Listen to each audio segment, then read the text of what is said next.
right, good morning, folks. Today is August 31st. It is a Wednesday. Welcome to episode 187 of Simply Cyber's Daily Cyber Threat Briefing. Can't say 187 without thinking of like the Chronic, Chronic 2000, Dre, the whole West Coast Cali rap vibe from the 90s. So 187.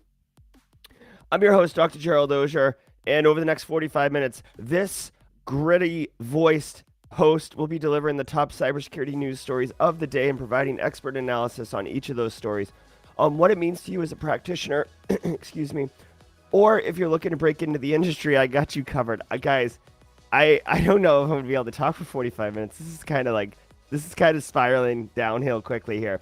Before my voice goes, I want to say shout out and thanks to this stream sponsor, Barricade Cyber Solutions. Cyber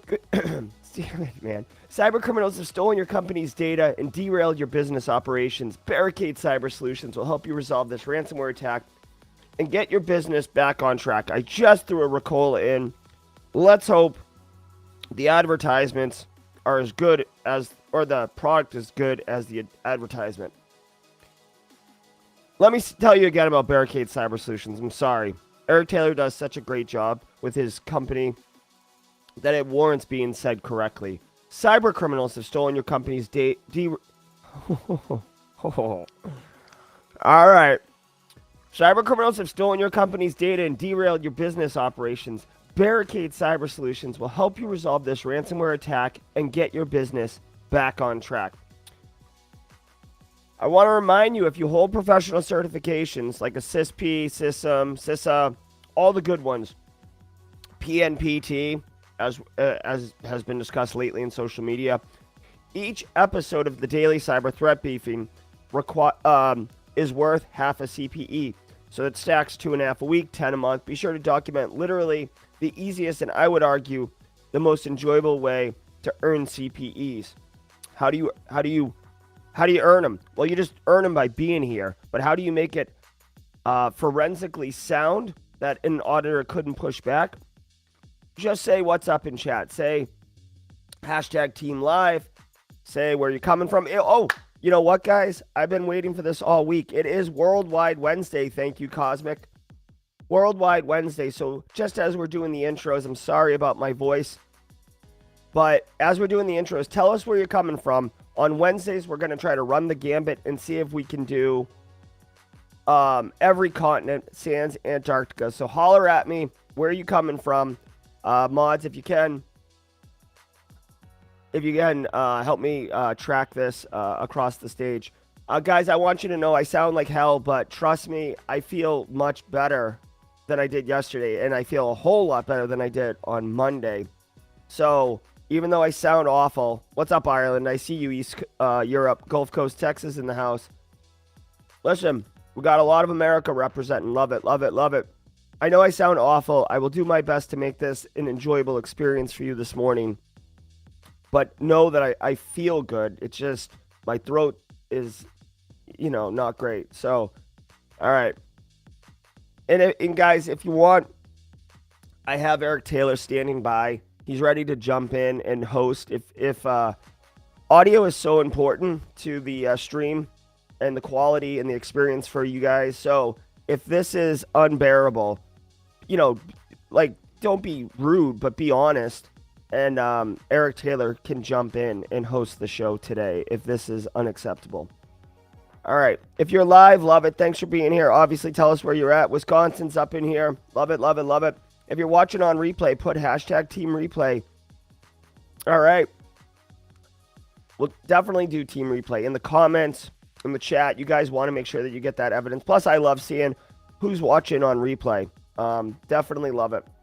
Now, if you are on replay, you guys get the power of time travel, as I always put. So when this picture right here changes to news, we're off and running. Also on your podcast audio app of choice, you can jump 2 minutes into the future and be off and running. But for the next 2 minutes, I'm going to suck on this throat lozenge, drink this coffee, say good morning to all of you, and welcome you all into stream. So good morning, everybody. How we doing?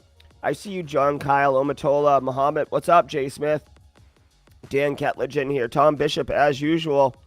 I see BSEC in here. Thanks, BSEC. We got a thank you mid-roll share from BSEC himself, one of our own community mods, delivering value to the community. What's up, Will Reed? Always nice to see you in here. For all of those who have interviews coming up or had interviews this week already, I wish you the very best. I hope that you all are crushing your interviews. I hope that you are in a position where you are deciding if this company is a good fit for you, not the other way around. I hope them wanting you is a no-brainer, obviously. I hope you're in a position of power to make decisions that you are excited about and that you want to do. That's what I hope for all of you this week. Yeah, I got Red Team representing. We'll be talking about that later. I'm going to be coming at Jack Scott at 11:30. Oh, real fun story really quick. Hey, what's up, Sasha from Germany? I know you're doing good. Munchkin, always nice to see you. Janelle Isaacs, hey, yeah.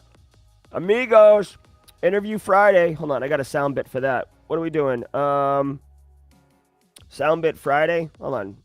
Interview Friday. What can we do? What can we do? Oh, you know what? I got you. Where is it? Amigos, this one's for you. It's a new one. I came in like a wrecking ball. There you go. Just crush into that interview. Wreck it. You'll be able to do it, I swear to God. Oh, yeah, Fraud Dog. Wicked. Wicked. Argentina. Thank you, Franco Lopez. We got South America. We've got Europe. We've got North America strongly represented. Internal strangers always in the Oceanic region. I saw some India, so we'll count that as Asia. Do we have Africa? Anybody from Africa? Sometimes we got South Africa, Ghana. Nigeria is usually up in here. Let's see. The timer's ticking. We only got a minute. I'll share one more story. Hopefully we can get Africa up in here. Leonardo representing the Caribbean. My man. If it's the same Leonardo. Red teamer. Leonardo, look. Representing my friend. All right. Woo! Look at that. Muhammad just got the Carl love. All right, so check this out. Let me share this with you. Hopefully we can get Africa in here before the story finishes. Kenya, Philip Muga, winner, chicken dinner. Do I have a winner? Do I have a winner? I don't have a winner. How do I not have a winner? Oh, hold on. I'll do a Mario coin. Actually, you know what? I know that you guys just want to get to the news, and I'm sorry, but this is what I'm going to start doing, I think. This is what I'm going to start doing when we win Worldwide Wednesdays. And then I want to tell you this GRC story that's wicked funny, and then we're going to get going. All right? That's the winner sound. All right. Final thing before the news starts. Somebody posted something on social media yesterday that was like a really cool GRC asset. It broke some controls down based on, type of control, technical, administrative, physical, and then preventive, detective, corrective. It was a nice little matrix. I'm like, oh, hey, original poster, Naomi. This is an awesome resource. Great job. Do you mind if I use it as like a learning tool, either in a YouTube video or something like that? And she said, no, I would love it if you used it. By the way, I got into GRC because of your GRC course. I am in GRC now. Not exclusively, I'm sure, but in part because of the GRC course. So she was a student, came through, got a job in GRC, and now is developing content and giving back to the community. And I found it, and I want to use it. And I had no idea that she was a student. It's so cool. I love it. I love it. We're doing good things here, people. So good. All right. Let me, Botswana in the house. Guys, we crushed Worldwide Wednesday, okay? That's all I'm saying. We crushed Worldwide Wednesday. All right, guys. Now that we've crushed that, let's crush the news, all right? Let's get into it. From the CISO series, it's Cybersecurity Headlines. It's Wednesday, August 31st, 2022. Google Translate app is actually Windows crypto mining software. Someone is spreading cryptocurrency mining malware disguised as legitimate-looking applications such as Google Translate on free software download sites and through Google searches. The crypto mining Trojan, known as NitroCod, Nitrokod, is typically disguised as a clean Windows app and works as the user expects for days or weeks before its hidden Monero crafting code is executed. It's said that a Turkish-speaking group is behind NitroCod and that they have been active since 2019 and were detected by Checkpoint Research threat hunters at the end of July this year. They wrote in a report published Monday, quote, "The malware is dropped from popular applications that don't have an actual desktop version, such as Google Translate." All right, so I'm not going to spend a lot of time on this one. Do you know why? Because if you're a regular of the Daily Threat Briefing, you know that this guy was in yesterday's story, okay? So we were already briefed on this. Potentially, we've already educated our end users about this Google App Translate malware. We've already looked in our logs to see if there's any kind of nasty business or EDR configurations to see if this Google App Translator thing is there. This is a classic Trojan. But guys, Daily Threat Briefing. We already covered this yesterday. This right here, we already covered it. Not just covered it as far as ingested the information, but we made it actionable and did something about it. So much love. Register. You're a day behind, my friend. Day behind. But you know what? It's good news. If you weren't here yesterday, I know I'm crapping on this story like we covered it yesterday. If you weren't here, the TLDR is basically the Google App Translate that shows up in third-party download websites like Softpedia and Up to Down. It has a Trojan in it. It will do the translator stuff, but after about a month, it'll start mining cryptocurrency and sending it. It's run by a Turkish gang, period. White House to give aviation executives classified cyber threat briefing. The White House has been conducting classified cybersecurity briefings with executives from select critical infrastructure sectors as part of an ongoing effort to compel industry leaders to invest more in their digital defenses. The next meeting, scheduled for September, will be with executives from across the aviation industry, according to a senior White House cybersecurity official speaking to Cyberscoop. The Biden administration's effort to increase industry support for upgrades to critical infrastructure formally launched last summer when the president signed a national security memorandum assigning federal agencies to develop cybersecurity performance goals for various critical infrastructure initiatives. Okay. All right, here's the deal. Okay, so yes, there are some advancing threats on... let me change my screen here. There are some advancing threats on critical infrastructure, and they're including transportation, I guess, as part of that. I mean, if you want to think about logistics, when I think aviation, I think of bussing people around. But, not to be cold, but to be kind of objective, supply chain, logistics, transportation, that's very important not to disrupt, right? We have some people who work in transportation. A lot of people think of just trucks and cargo ships and stuff, but planes do transport material, stuff like that. Not as much as cargo ships and stuff like that. And obviously protecting humans is critically important as well. But the White House has been giving these briefs to the aviation executives in order to compel them to bring them into the fold, to educate them on threats so they can do something about it. What I want to tell you about here, this is interesting, and I'll tell you what.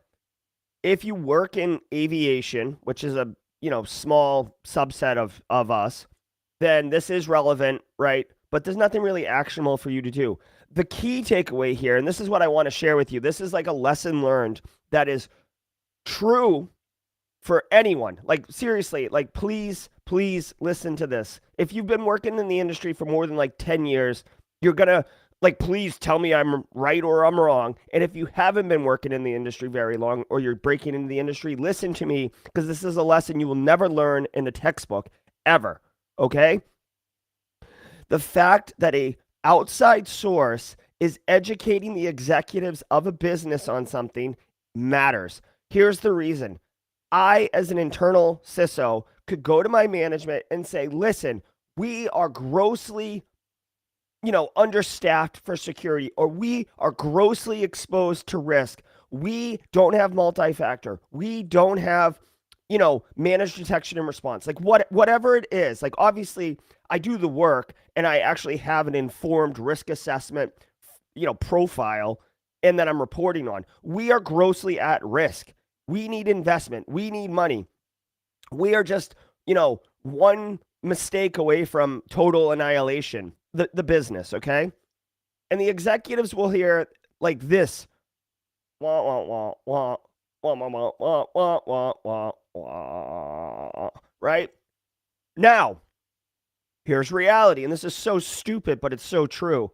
You hire a third party to come in, a professional services company. I don't care if it's a big name like Deloitte, PwC, whatever, or if it's a smaller business like Ceteria or Barricade Cyber or Recon InfoSec or whoever, okay? You hire a third party.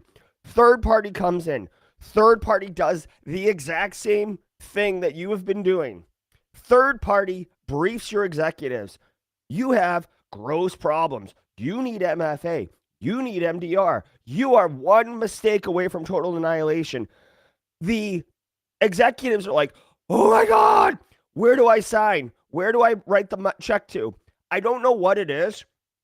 I don't know what it is. This is so, I can't even see chat right now, but I'm guaranteeing you people are echoing what I'm saying. It doesn't make any freaking sense. But if someone outside the company tells the executives about the problem, it gets way more traction.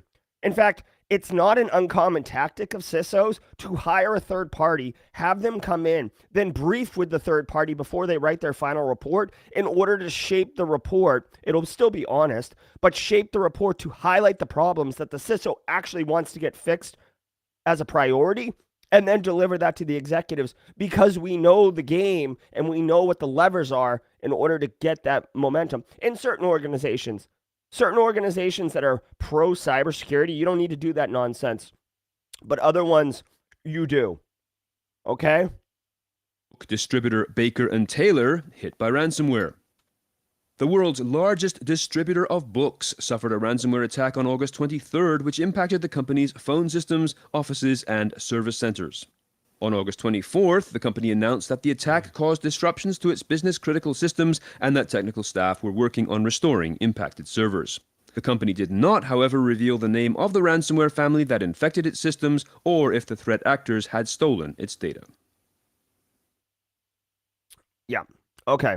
They're in damage control. They didn't say whether or not who attacked them, because why would they? Who cares? And it didn't say if they stole data, which, if I had money to invest or to bet or whatever, they stole the data. Like, what ransomware actor is not stealing data at this point? Like, Conti, defined it as a practical business model. Like, you steal the data, you're gonna get paid, whether they pay the ransom or not. So look for that to happen. Secondly, I don't know if I live under a rock or something, but I've never heard of Baker and Taylor, let alone realizing that they're the largest distributor of books. Maybe this is like a B2B kind of business, so that's why I don't know about it. But, it is what it is, guys. I mean, at this point, with all due respect, I'm sorry for Baker and Taylor, but, ransomware actor is going to ransomware. This guy, let's see. Yeah, they're just down. It could be a million different things, right, guys? It could be one account was given up, one MFA account. It could have been malware. Like, I say this all the time, guys. I say this all the time. Hold on. Ransomware, like, it could be Agenda ransomware, the new one from yesterday, or whoever this one is, or a classic ransomware threat actor like Conti or Hive or, Alpha Black, Black Cat, whatever version of Black they are this week. They keep changing their name. It doesn't matter. What's up, Sulin Texera? Thanks for the sub.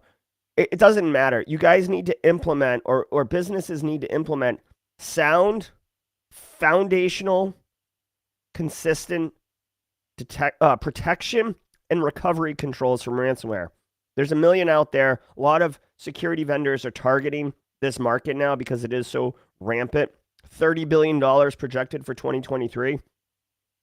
So, you got to be vigilant. You got to be consistent. This is why I talk about security awareness to end users regularly, like weekly if you can do it, because you need to adjust their behavior, because it only takes once.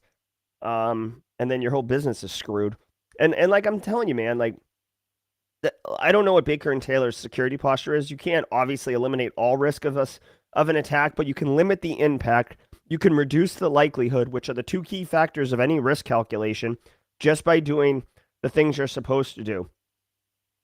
So, sucks for these guys. I feel bad for the IT team. Those guys are going to be working. I hope they got overtime. Akasa Air suffers data leak on first day of operation. India's newest commercial airline, Akasa Air, accidentally exposed personal data belonging to its customers, an error that the company blamed on technical configuration problems. Security researcher Ashutosh Bharot stated the issue originated in the account registration process, leading to the exposure of the information such as gender, email addresses, names, and phone numbers.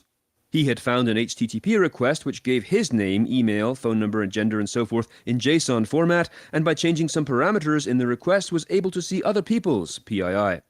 Once the company received the report, they temporarily shut down parts of its system and reported the incident to the Indian Computer Emergency Response Team. Okay. Okay. So this is an Indian airline that basically have a data leak on the first day it goes live. So a couple of things here. One, from a technical perspective, my red teamer people in here, Josh Mason, Leonardo, etc.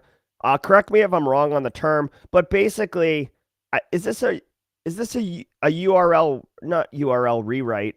It's basically where like you have an argument in the URL as a parameter, and you just change it because they're using a unique ID in the parameter to query the database on the back end, and you can modify that. I'm not looking at chat right now. I think it's URL rewriting, although URL rewriting is like a service that email gateways do, so I'm probably getting confused. There's definitely a term for it. It's a standard collection of attack types, right? Not in URL. Anyways, the point is, from a technical perspective, this is a fault. It's not a configuration error. This isn't a fault by the full stack developer if they use full stack devs, or the input, not the input sanitization, but the mechanism in which they did this query, right? It's not SQL injection. No, it's not SQL injection. It has to do with being able to modify directly input validation. Yeah, I mean, whatever. Sorry, guys. I'm like stumbling on this thing. Oh, yeah, IDOR. That's it. Yep. Indirect object reference. I think that's what IDOR stands for. Indirect object reference. You're referencing an object, in this case, the user ID, that is indirect of what you're supposed to be if you follow normal workflows and stuff like that. Thanks, Leonardo. So from a technical perspective, this is a perfect example of IDOR. Okay, so now you have a case study that you can, wrap your head around. Second of all, this is not they probably were trying to go live and they were rushed. And when people rush, they just get the functionality working. They don't do all the test cases that they're supposed to. They don't do use case testing, etc. And things get dropped, right? They may not even have tested for this particular type of attack. How could you have fixed it really quickly? You could do a couple things. One, you could not push the parameter through the URL.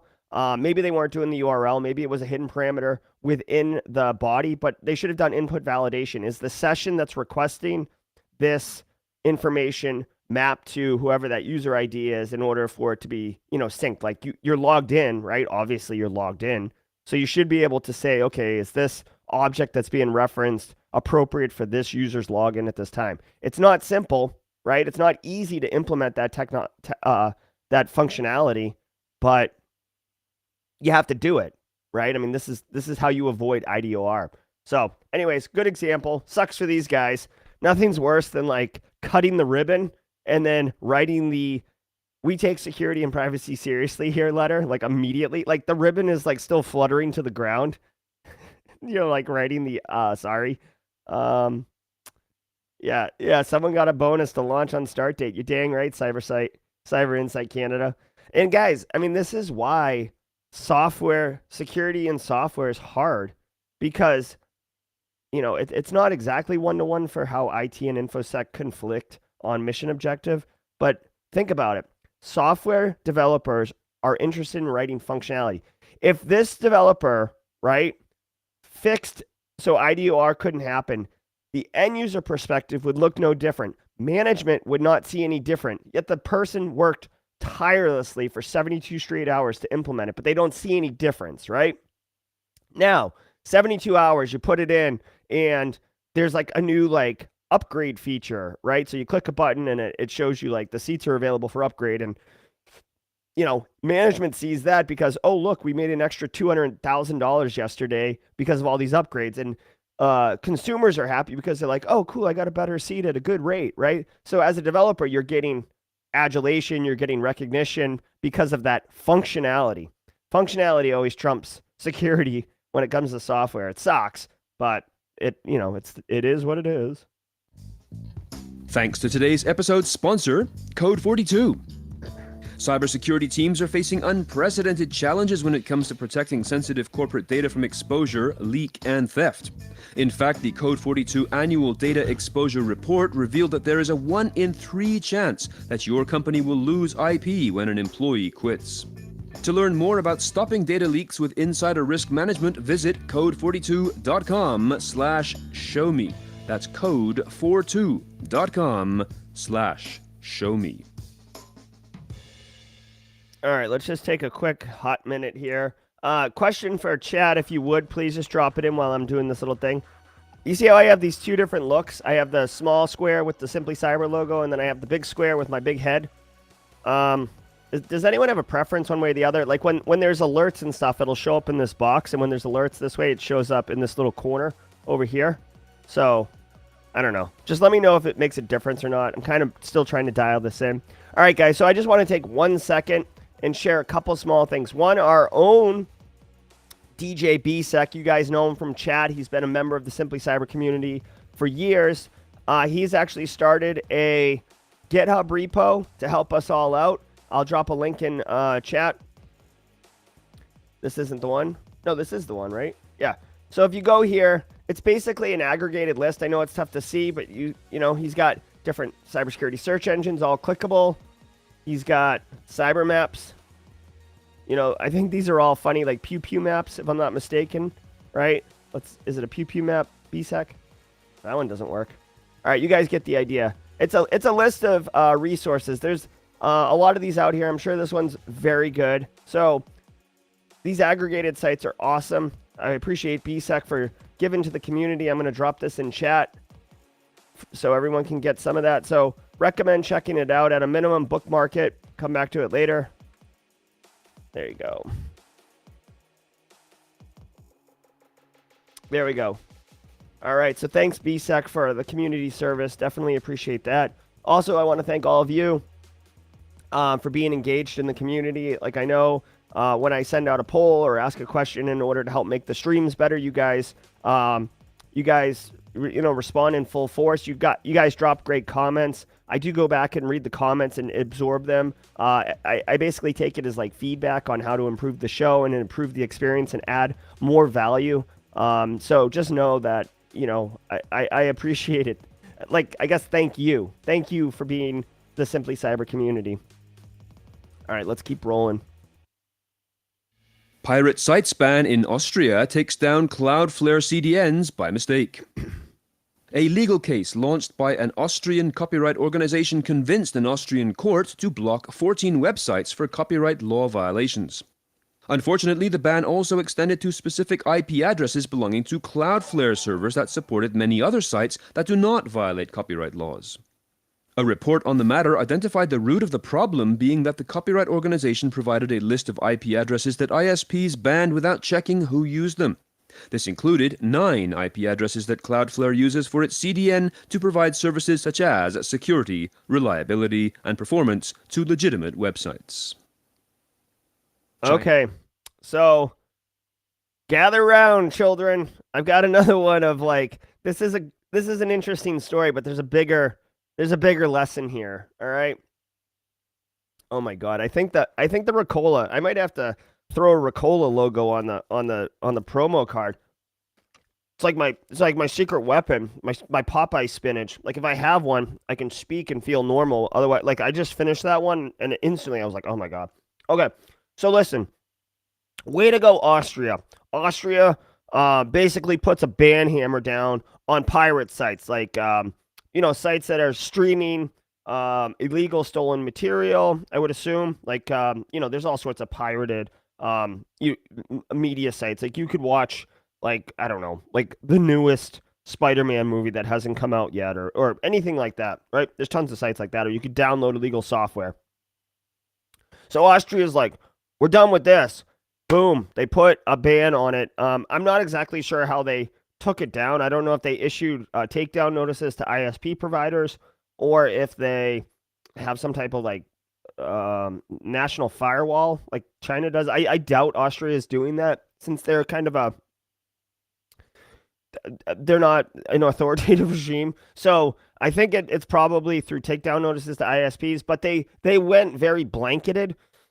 And they ended up taking down CDN networks, which is content delivery networks, which basically are just servers that host material so it loads faster into your browser. That way, like if you guys don't know what CDNs are, think of it as like when you go to Amazon.com and it loads all the pictures of the product, right? If you were pulling from one server in Washington State and you lived in Oregon, right, then that's really easy. It's going to pull. But if you lived in Australia, it could take longer to pull. So they'll set up a CDN server like in Sydney, Australia, that hosts all the same, media there. So then when you pull from Amazon, it says, oh, grab the images from there. So it's a shorter route, faster bandwidth. Anyway, CDNs make web user experiences more enjoyable because there's less latency, basically. Okay, that's the deal. But they look like they're hosting malicious stuff because it's duplicated data everywhere. So Austria mistakenly knocked it down. Okay, so that's the lesson here.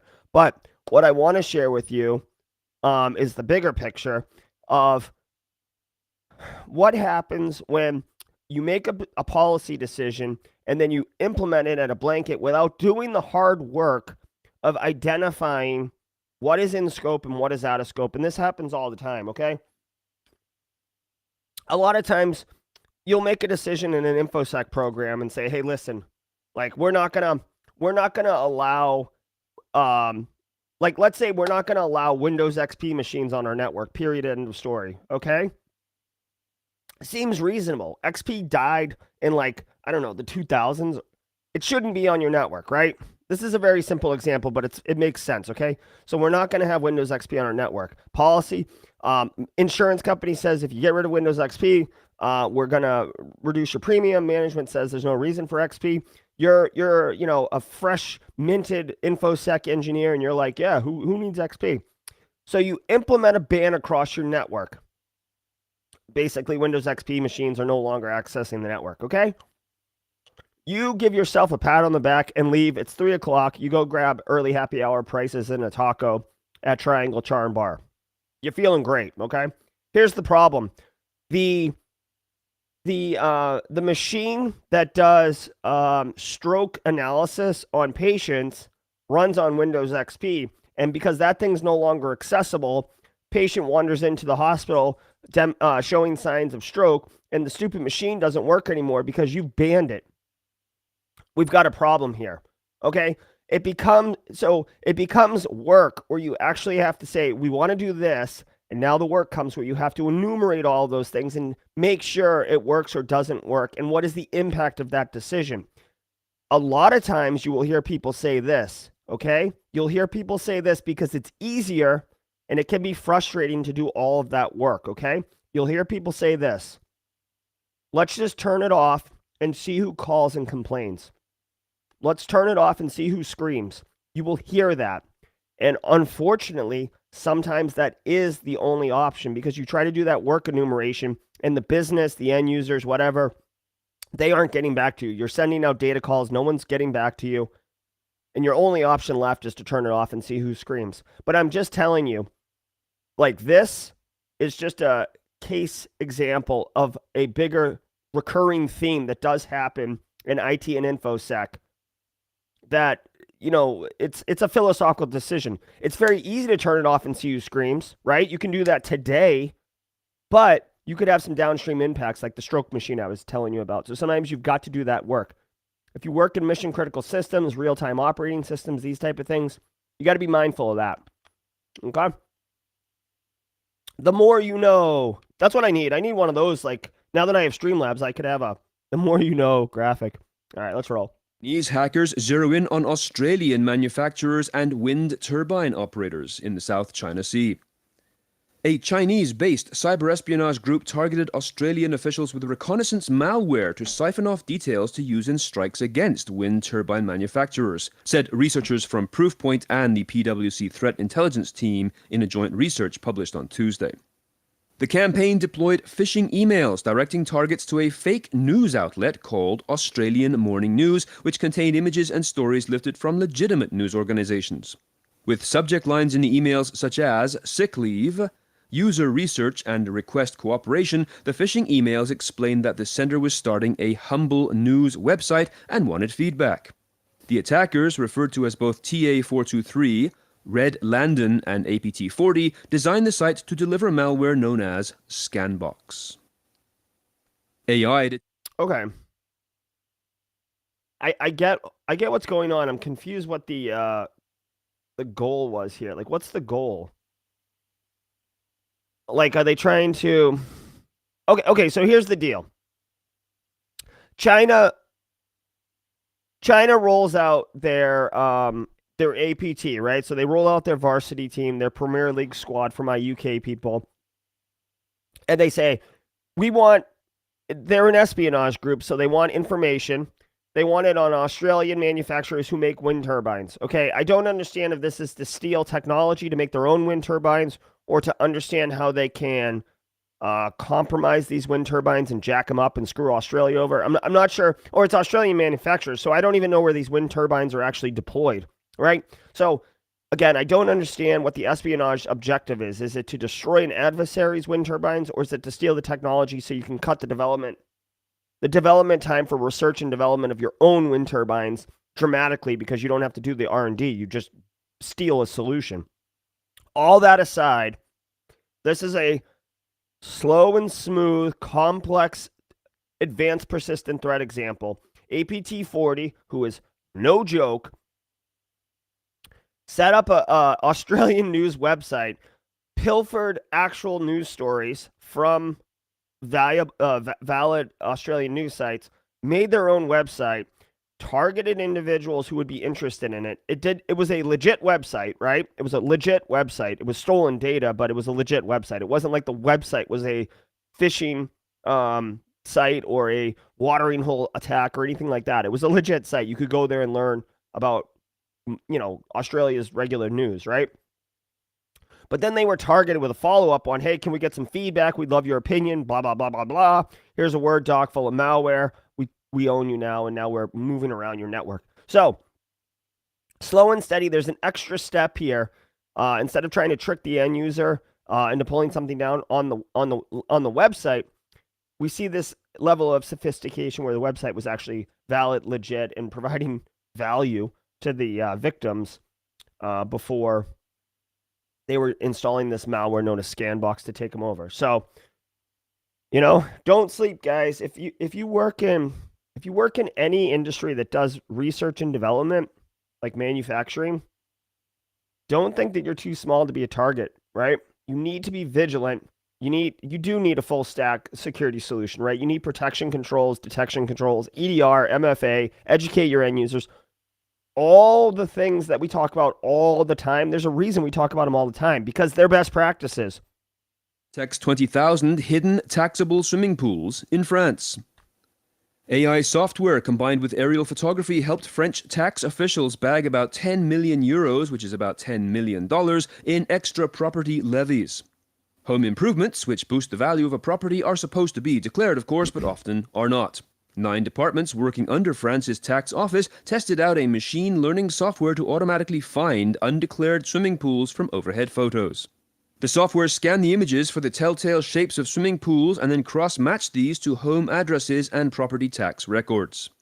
The program is expected to generate 40 million euros or $40 million overall. All right, so I'm trying to be respectful of the 45-minute threshold for our show, so I will be quick on these last couple stories. And Michael Starnes, thank you. I do feel good about the hot takes, the spicy that I'm throwing out today, despite my voice. I do feel like this particular episode has a lot of great lessons learned in it. Real quick on this story.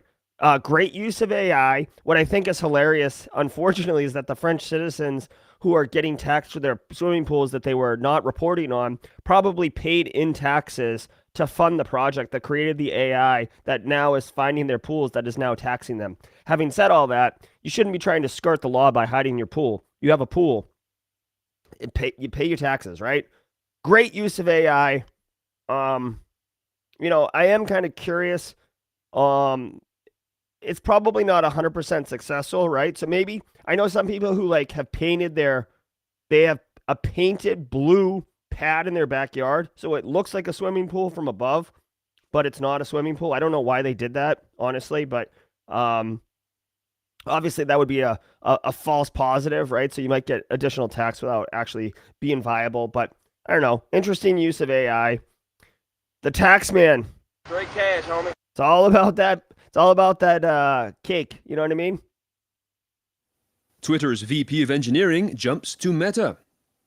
According to a report by Insider and confirmed by Twitter, Sandeep Pandey, the Vice President of Engineering, is leaving Twitter after more than a decade to join Meta, formerly Facebook.